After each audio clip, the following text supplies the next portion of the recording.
नमो भगवते वासुदेवाय नमः। प्रणाम भक्तों, आज मैं भक्त प्रहलाद की कथा लेकर आई हूँ। भक्त प्रहलाद की कहानी जो मनुष्य सुनता है उसके पाप शीघ्र ही नष्ट हो जाते हैं। पूर्णिमा, अमावस्या, अष्टमी और द्वादशी को इसे पढ़ने या सुनने मात्र से मनुष्य को गौदान का फल मिलता है। और जो इस प्रहलाद के चरित्र की कथा को सुनता है, भगवान उनकी हमेशा रक्षा करते हैं। विष्णु पुराण में भी भक्त प्रहलाद की कथा का उल्लेख मिलता है।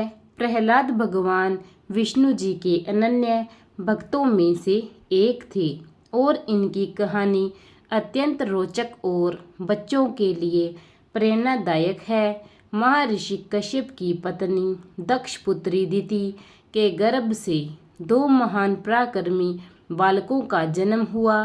इनमें से बड़े का नाम हिरण्यकश्यप और छोटे का नाम हिरण्याक्ष था। दोनों भाइयों में बड़ी प्रीति थी। दोनों ही महाबली, अमित पराक्रमी और आत्मबल संपन्न थे।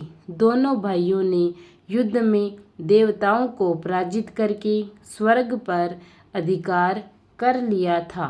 एक समय जब हिरण्याक्ष ने पृथ्वी को रसातल में ले जाकर छिपा दिया, तब भगवान विष्णु ने वराह अवतार लेकर पृथ्वी की रक्षा के लिए हिरण्याक्ष का वध किया। अपने प्रिय भाई हिरण्याक्ष के वध से दुखी होकर हिरण्यकश्यप ने दैत्यों को प्रजा पर अत्याचार करने की आज्ञा देकर स्वयं महेंद्रचल पर्वत पर चला गया। पर भगवान विष्णु द्वारा अपने भाई की हत्या का बदला लेने के लिए ब्रह्मा जी की घोर तपस्या करने लगा। इधर दैत्यों के राज्य को राजा विहीन देखकर देवताओं ने उन पर आक्रमण कर दिया। दैत्यगण इस युद्ध में पराजित हुए और पाताल लोक को भाग गए। देवराज इंद्र ने हिरण्यकश्यप के महल में प्रवेश किया और उनकी पत्नी कयाधु को बंदी बना लिया। उस समय कयाधु गर्भवती थी, इसलिए इंद्र उसे साथ लेकर अमरावती की ओर जाने लगे। रास्ते में उनकी देवर्षि नारद से भेंट हो गई। नारद जी ने पूछा, देवराज, इसे कहाँ लेकर जा रहे हो?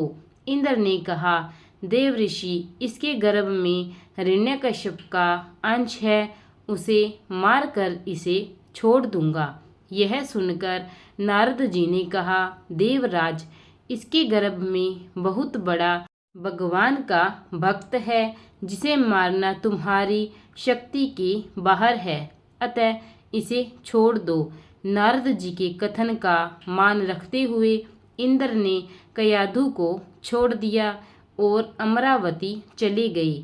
नारद जी कयाधु को अपने आश्रम पर ले आए और उससे बोले, बेटी, तुम यहाँ आराम से रहो जब तक तुम्हारा पति अपनी तपस्या पूरी करके नहीं लौटता। कयाधु उस पवित्र आश्रम में नारद जी के सुंदर प्रवचनों का लाभ लेती हुई सुखपूर्वक रहने लगी, जिसका गर्भ में पल रहे शिशु पर भी गहरा प्रभाव पड़ा।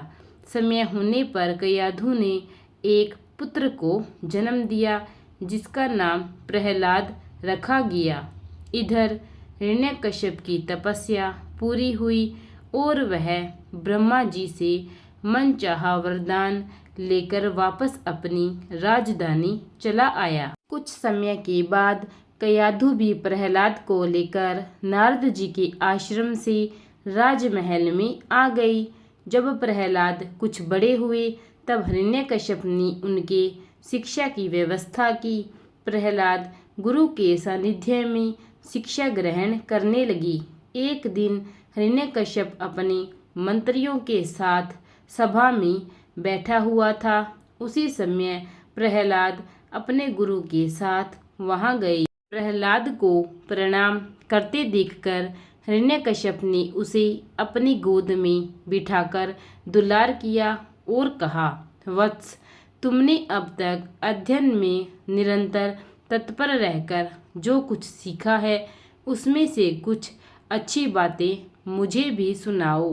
तब प्रहलाद बोले, पिताजी, मैंने अब तक जो कुछ सीखा है उसका सारांश मैं आपको सुनाता हूँ, जो आदि मध्य और अंत से रहित, अजन्मा, वृद्धिश्रय से शून्य और अच्युत है, समस्त कारणों के कारण तथा जगत के स्थिति और अंतरकर्ता उन श्री हरि को मैं प्रणाम करता हूँ।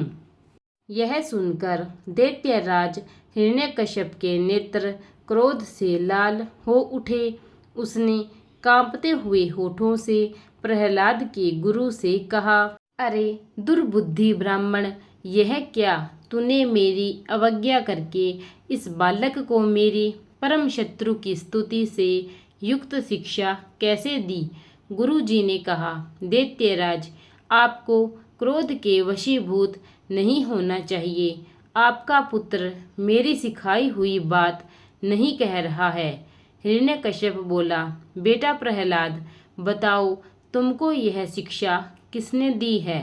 तुम्हारे गुरुजी कहते हैं कि मैंने तो इसे ऐसा उपदेश नहीं दिया है। प्रहलाद बोले, पिताजी, हृदय में स्थित भगवान विष्णु ही तो संपूर्ण जगत के उपदेशक हैं। उनको छोड़कर और कौन किसी को कुछ सिखा सकता है? हिरण्यकश्यप बोला, अरे मूर्ख, जिस विष्णु की तू स्तुति कर रहा है वह मेरे सामने कौन है? मेरे रहते हुए और कौन परमेश्वर कहा जा सकता है? फिर भी तू मौत के मुख में जाने की इच्छा से बार बार ऐसा बोल रहा है। ऐसा कहकर हिरण्यकश्यप ने प्रहलाद को अनेकों प्रकार से समझाया, पर प्रहलाद ने मन से श्री हरि के प्रति भक्ति और श्रद्धा भाव को कम नहीं कर पाया। तब अत्यंत क्रोधित होकर हिरण्यकश्यप ने अपने सेवकों से कहा, अरे यह बड़ा दुरात्मा है, इसको मार डालो।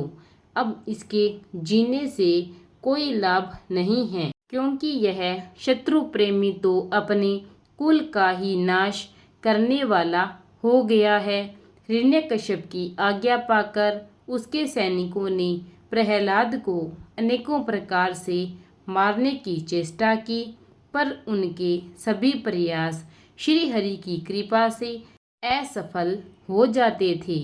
उन सैनिकों ने प्रहलाद पर अनेक प्रकार के अस्त्र शस्त्रों से आघात किए, पर प्रहलाद को कुछ नहीं हुआ। उन्होंने प्रहलाद के हाथ पैर बांधकर समुद्र में भी डाल दिया, पर प्रहलाद फिर भी बच गए।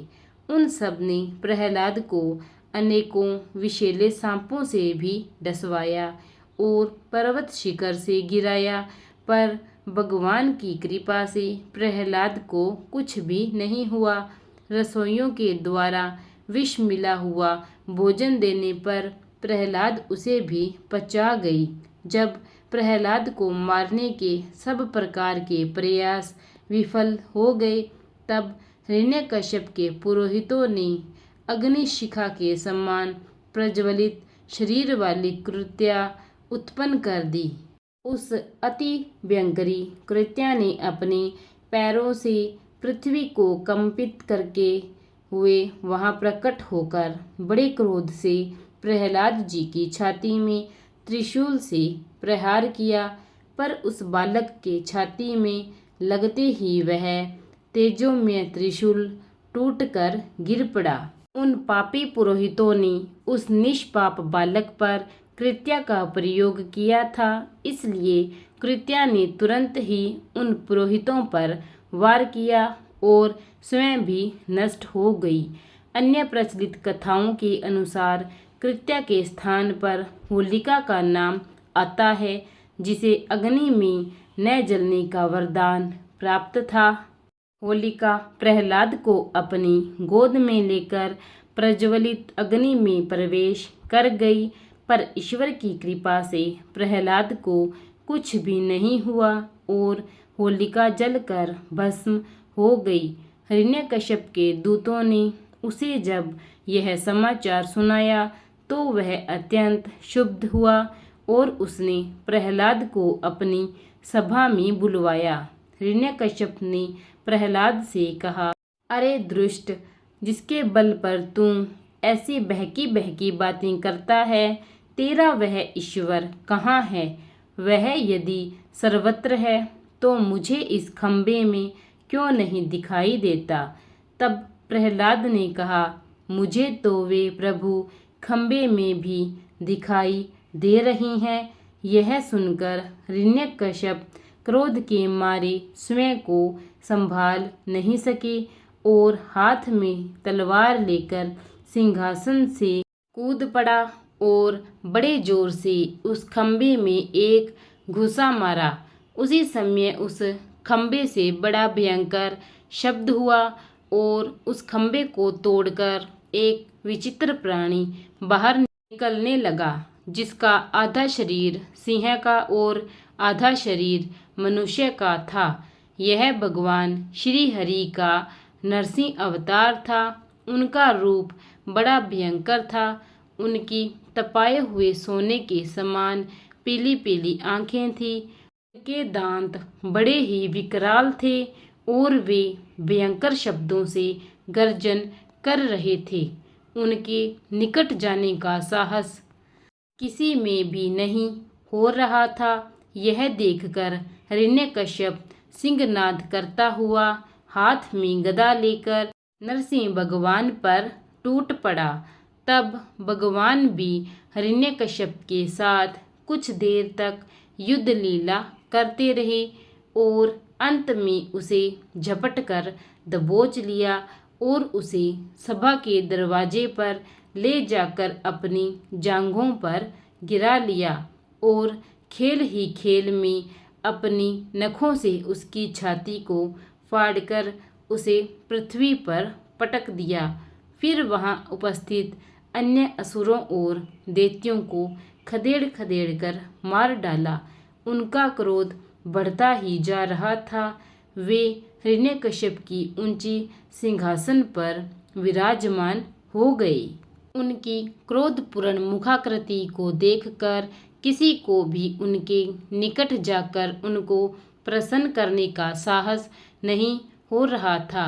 हिरण्यकश्यप की मृत्यु का समाचार सुनकर उस सभा में ब्रह्मा, इंद्र, शंकर, सभी देवगण, ऋषि मुनि, सिद्धनाग, गंधर्व आदि पहुँचे और थोड़ी दूर पर स्थित होकर सभी ने अंजलि बांधकर भगवान की अलग अलग से स्तुति की, पर भगवान नरसिंह का क्रोध शांत नहीं हुआ।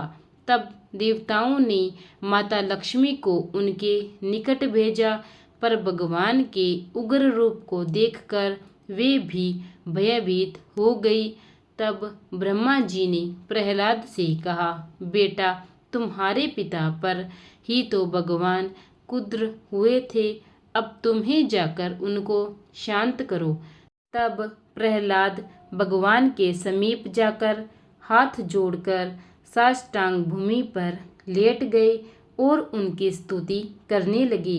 बालक प्रहलाद को अपने चरणों में पड़ा देखकर भगवान दयाद्र हो गए और उसे उठाकर गोद में बिठा लिया और प्रेम पूर्वक बोले, वत्स प्रहलाद, तुम्हारे जैसे एकांत प्रेमी भक्त को यद्यपि किसी वस्तु की अभिलाषा नहीं रहती, पर फिर भी तुम केवल एक मनवंतर तक मेरी प्रसन्नता के लिए इस लोक में दैत्याधिपति के समस्त भोग स्वीकार कर लो। भोग के द्वारा पुण्य कर्मों के फल और निष्काम पाप कर्मों के द्वारा पाप का नाश करते हुए समय पर शरीर का त्याग करके समस्त बंधनों से मुक्त होकर तुम मेरे पास आ जाओगे। देवलोक में भी लोग तुम्हारी विशुद्ध कीर्ति का गान करेंगे। यह कहकर भगवान नरसिंह वहीं अंतर्ध्यान हो गए। विष्णु पुराण में पराशर जी कहते हैं, भक्त प्रहलाद की कहानी जो मनुष्य सुनता है उसके पाप शीघ्र ही नष्ट हो जाते हैं। पूर्णिमा, अमावस्या, अष्टमी और द्वादशी को इसे पढ़ने से मनुष्य को गोदान का फल मिलता है। जिस प्रकार भगवान ने प्रहलाद की सभी आपत्तियों से रक्षा की थी, उसी प्रकार वे सर्वदा उसकी रक्षा करते हैं जो उनका चरित्र सुनता है। बोलिए भक्त प्रहलाद की जय, भगवान विष्णु की जय। प्रिय भक्तजनों, अगर आपको मेरी यह कथा अच्छी लगी हो तो इसे ज़्यादा से ज़्यादा लाइक, शेयर और कमेंट अवश्य कीजिएगा। और अगर अब तक आपने मेरे चैनल को सब्सक्राइब नहीं किया है तो कृपा करके उसे सब्सक्राइब कीजिए और बेल आइकन दबा दीजिए, ताकि मैं नित्य आपके लिए नई नई कथाएं लेकर आती रहूं और सर्वप्रथम आप तक पहुंचा सकूं। धन्यवाद।